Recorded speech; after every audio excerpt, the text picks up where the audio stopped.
As the president and his administration work to contain the coronavirus, he's also reportedly working with congressional allies to stop the extension of the Patriot Act provision set to expire on March 15th. Now, Senator Rand Paul says that the president supports his efforts to reform FISA, the Foreign Intelligence Surveillance Act, and prevent FISA courts from issuing warrants to spy on American citizens. Senator Paul saying, and this is a quote, "The Foreign Intelligence Surveillance Act reforms that I think are very necessary is that FISA warrants shouldn't be issued on Americans, and any information gathered by the FISA court shouldn't be used against Americans. It's for foreign intelligence." This is a big reform. I think it will get bipartisan support. I've talked to the president about it. Well, joining me now to talk about that and other things, Tom Fitton, who is president of Judicial Watch. Tom, great to see you. After the Inspector General issued the report identifying all of the lies and deceptions by the FBI and the Department of Justice in the Carter Page FISA warrant applications, I wrote a column that said, sorry, FISA needs to be abolished in its entirety. What do you think? Well, certainly the process is set up isn't protecting anyone's rights. So the FISA court didn't do its job. Certainly they were the victims of a criminal conspiracy. But even when exposed, they still haven't held those responsible accountable. Forget about the Durham investigation. The FISA courts have inherent authority to investigate any criminality before the court, and I'm not seeing any evidence that's interested in doing that. And if I were DOJ and FBI, I would have offered to help the court do that. But of course, DOJ and FBI, they're just pretending to, quote, reform the system here. Look, the president has the authority, the inherent constitutional authority, to spy on foreign nationals. He doesn't need FISA courts or FISA warrants to do so.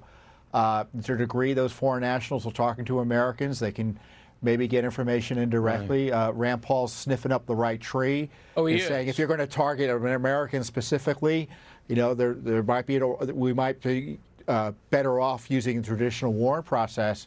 But generally speaking, the president has the authority to spy on foreigners, sure, targeting the United States, and that authority is there, whether or not there's a FISA court. Yeah, people should understand the FISA court is kind of like the War Powers Act. Yeah, it's kind of an easy compromise among the branches to try to restrain a presidential power that the branches don't have a constitutional authority to restrain. Tom, the problem is, there's always going to be people like Comey and McCabe, people who will misrepresent and hide exculpatory information and obtain illegal warrants to spy on Americans, trampling on their Fourth Amendment rights.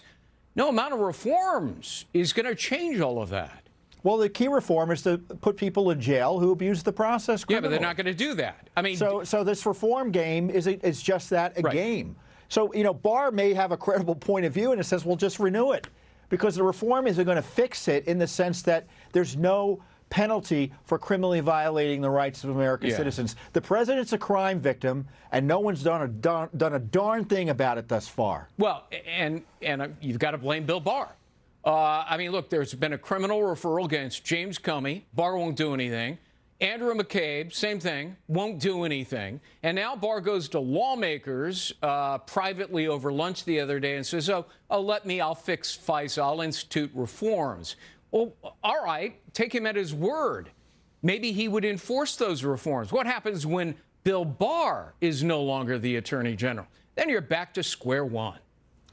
Yeah, and my thinking is the Justice Department doesn't even want to do anything during this period when FISA reforms are being debated because they want the FISA court to continue operating. And, look, Judicial Watch found, we had the force ed out of the Justice Department, they admitted the FISA courts held not one hearing on any of the initial warrant and the three applications. They didn't hold a hearing on warrants targeting a candidate for president and then president of the United States. Why the heck have a FISA court if that's the rubber stamp approach it takes? Right. And look, as I explained in my book, Witch Hunt, on average, there are 29 FISA warrant applications per week, but there's only one judge who rotates in.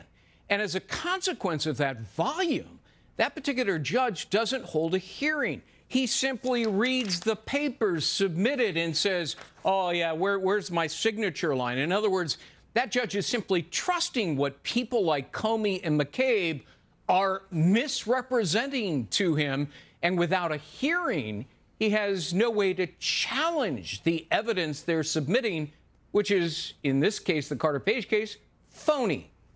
Well, they can appoint, even in the meantime, the court doesn't need any permission to appoint a friend of the court to play defense for the American who can't show up. And the other key point here, Greg, is that we still don't have all the information. We don't know what else is in those FISA warrants. We don't have all the text messages. We don't have all the emails. So they're telling us they got a handle on the problem when we don't know the full extent of the problem and the full extent of the potential criminality. The president is right to be skeptical of being rushed into approving this without any of the full information needed that for any serious person to make a decision. Yeah, I mean, it's the old song and dance, oh, gee, we'll fix it, trust us. You know, Bob Mueller, when he was FBI director, got hauled in front of the FISA court back in 2002 because the FBI was caught lying. And Mueller said to the FISA court, oh, gosh, I'm going to institute these new reforms. We'll call them the Woods procedures. And what happened? The FBI went about circumventing and ignoring those procedures. And, of course, we saw it in the Carter Page case. So, I've seen this film before. I know how it ends. And it's broader than FISA. They were using these authorities to gather up phone records and other communications of Americans. And you have the unmaskings, which is in FISA, right. And they were using it, they were treating it like a Google database. They just Googled anyone they were interested in, and the laws against using this information for criminal investigations or political investigations or just about politics, completely ignored. FISA is just the tip of the iceberg. Yeah, and when the government says, oh, gee, we get a lot of intelligence benefits from it, I don't believe that either. Tom Fitton, thanks for being with us. You're welcome.